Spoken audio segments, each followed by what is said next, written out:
اعوذ باللہ من الشیطان الرجیم، بسم اللہ الرحمن الرحیم۔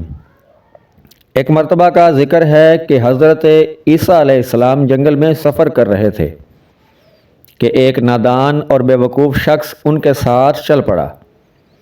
جنگل میں ایک جگہ ایک بہت بڑا سا گڑھا تھا۔ اس گڑھے میں ہڈیوں کا ڈھیر پڑا ہوا تھا۔ وہ بے وقوف آدمی تجسس کے ہاتھوں مجبور ہو کر اس ہڈیوں کے ڈھیر کے قریب آ کر رک گیا اور حضرت عیسیٰ علیہ السلام سے کہنے لگا، اے روح اللہ، وہ کیا اسم اعظم ہے جسے پڑھ کر آپ مردوں کو دوبارہ زندہ فرما دیا کرتے ہیں؟ مجھے بھی وہ اسم اعظم سکھا دیجئے تاکہ میں ان پرانی ہڈیوں میں جان ڈال دوں۔ اس بے وقوف کی بات سن کر حضرت عیسیٰ علیہ السلام نے کہا، خاموش ہو جا نادان، تیری زبان اس اسم اعظم کے قابل نہیں ہے۔ وہ احمق بضد ہوا اور کہنے لگا، بہت اچھا جناب، اگر میری زبان اسم اعظم کے قابل نہیں تو پھر آپ ہی ان ہڈیوں پر پڑھ کے اسے پھونک دیں تاکہ ہڈیاں دوبارہ زندہ ہو جائیں۔ اس نے اس بات پر اس درجے اصرار کیا کہ حضرت عیسیٰ علیہ السلام سخت متعجب ہوئے اور دل میں کہا، الہی، یہ کیا راز ہے؟ اس بے وقوف شخص نے اتنی ضد کیوں پکڑ لی ہے کہ سب کچھ بھلا کر ایک مردے کو زندہ کرنے کی فکر میں ہے؟ اللہ تعالیٰ نے وحی کے ذریعے حضرت عیسیٰ علیہ السلام سے فرمایا، اس میں حیرت کا کیا مقام ہے؟ حماقت کو ہی ہمیشہ حماقت کی جستجو ہوتی ہے اور بدبختی ہی ہمیشہ بدبختی کا گھر تلاش کرتی پھرتی ہے۔ کانٹے وہیں اگتے ہیں جہاں انہیں بویا جاتا ہے۔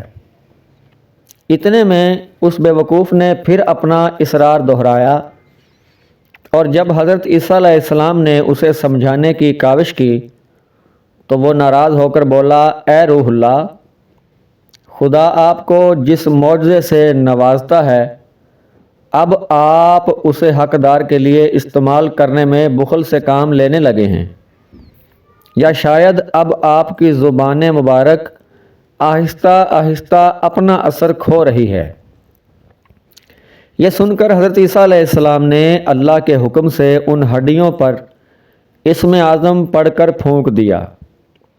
دیکھتے ہی دیکھتے ان ہڈیوں کے اندر ارتعاش پیدا ہوا اور آنن فانن وہ ہڈیاں ایک قوی الجثہ شیر کے قالب میں ڈھل گئیں۔ اس شیر نے گرج کی، جست بھری اور اس بے وقوف شخص کو لمحہ بھر میں چیر پھاڑ کر رکھ دیا، یہاں تک کہ کھوپڑی بھی ریزہ ریزہ کر ڈالی۔ اس کا خول ایسے خالی ہوا جیسے اس میں کبھی دماغ تھا ہی نہیں۔ حضرت عیسیٰ علیہ السلام یہ تمام تماشا نہایت حیرت کے ساتھ دیکھ رہے تھے۔ آخرکار وہ شیر سے مخاطب ہوئے اور فرمایا، اے جنگلی درندے، تو نے اس شخص کے ساتھ یہ سلوک کیوں کیا کہ اس سے اس طرح بری طرح چیر پھاڑ ڈالا؟ شیر نے نہایت ادب سے جواب دیا، اس وجہ سے کہ اس نادان انسان نے آپ کو خفا کر دیا تھا اور آپ کی شان میں گستاخی کا مرتکب ہوا تھا۔ حضرت عیسیٰ علیہ السلام نے پوچھا، تو نے اس کا گوشت کیوں نہ کھایا اور خون کیوں نہ پیا؟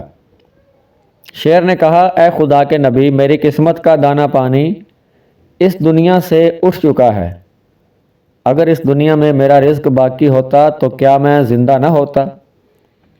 اس حکایت سے یہ امر ثابت ہوا کہ ہر کام میں اللہ تعالیٰ کی بہتری ہوتی ہے جسے ہم جیسے کم عقل انسان سمجھ نہیں سکتے اور خدا سے جائز و ناجائز مطالبے کرتے رہتے ہیں۔ ہمیں اس کی بجائے خدا کی رضا مانگنی چاہیے، اسی کے اندر ہماری بہتری ہے۔